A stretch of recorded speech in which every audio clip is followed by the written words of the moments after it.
اور صاف حدیث میں فرما دیا گیا کہ جو بچہ جس گھر میں پلتا ہے، بڑھتا ہے، پیدا ہوتا ہے، بچہ پیدا تو ہر بچہ فطرت اسلام پہ ہوتا ہے، لیکن ان کے والدین جس طریقے سے بچوں کی تربیت کرتے ہیں بچے ویسے ہی ہوتے ہیں۔ اگر وہ بچہ کسی ہندو گھر میں پیدا ہوتا ہے اور ان کے والدین ہندوانہ رسم و رواج پہ اپنے بچوں کو تربیت دیتے ہیں تو وہ بچہ غیر مسلم بنتا ہے، اور اگر عیسائی گھر میں پیدا ہوتا ہے تو عیسائی طریقے سے جب بچے کی تربیت ہوتی ہے، ٹریننگ ہوتی ہے، وہ بچہ عیسائی بنتا ہے۔ وہ یہ ہے کہ جو بچہ جس گھر میں پیدا ہو وہ اپنے والدین کے ماتحتی میں رہ کے بچہ ویسا ہی پیدا ہوتا ہے، یہ بات الگ ہے۔ لیکن کیا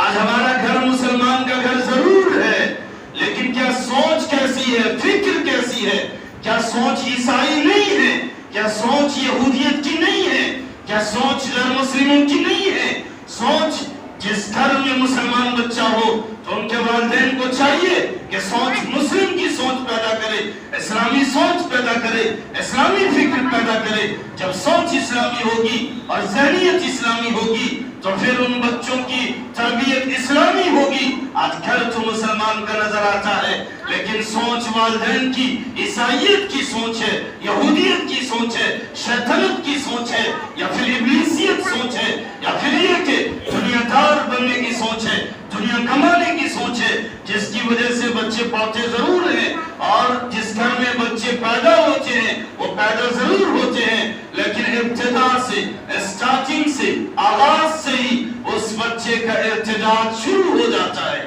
اور ارتداد وہ ایمانی ارتداد شروع میں نہیں ہوتا، شروع میں نے کہا تہذیبی ارتداد ہوتا ہے، شروع میں تربیتی ارتداد ہوتا ہے، شروع میں ثقافتی ارتداد ہوتا ہے۔ جب بچے کو صحیح تربیت نہیں ملتی، مسلم گھر میں پیدا ہوتا ہے لیکن سوچ عیسائیت کی اور فکر یہودیت کی اور جو نظریہ ہے وہ غیر مسلم کی ہوتی ہے تو بچہ مسلمان گھر میں بھی رہتے ہوئے غیر مسلم پیدا ہوتا ہے، غیر مسلموں کے راستے پہ جاتا ہے۔ یہی وجہ ہے کہ جب ہندوستان سے انگریزوں کا خاتمہ ہوا اور جب وہ یہاں سے برطانیہ گئے تھے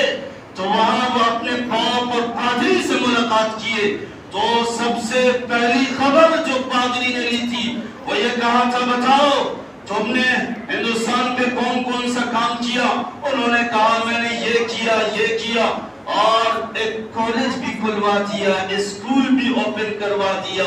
اب کارگزاری نہیں گئی کہ بتاؤ مسلموں کے بچے کدھر جا رہے ہیں، ان کے جو اپنے مدارس بھی ہیں کیا ادھر بھی ہیں یا نہیں ہیں؟ انہوں نے پرسنٹیج دے کے بتایا کہ اکثر بچے اسکول اور کالجز کے حوالے ہیں۔ تو ان کے رہنما نے اور ان کے پادری نے کہا تھا کہ تم اگرچہ مغلوب ہوئے ہو، تمہیں اگرچہ ہندوستان سے نکال باہر کیا گیا ہے، لیکن یاد رکھنا ہندوستان میں نہ ہوتے ہوئے بھی مسلمانوں کے گھروں میں بچے ہوں گے لیکن وہ غیر مسلم ہوں گے، وہ عیسائی ہوں گے، وہ یہودی ہوں گے، اور حقیقی معنوں میں نہ ہو لیکن ذہنیت کے اعتبار سے ضرور ہے، حقیقی معنوں میں نہ ہو سوچ کے اعتبار سے ضرور ہے، حقیقی معنوں میں نہ ہو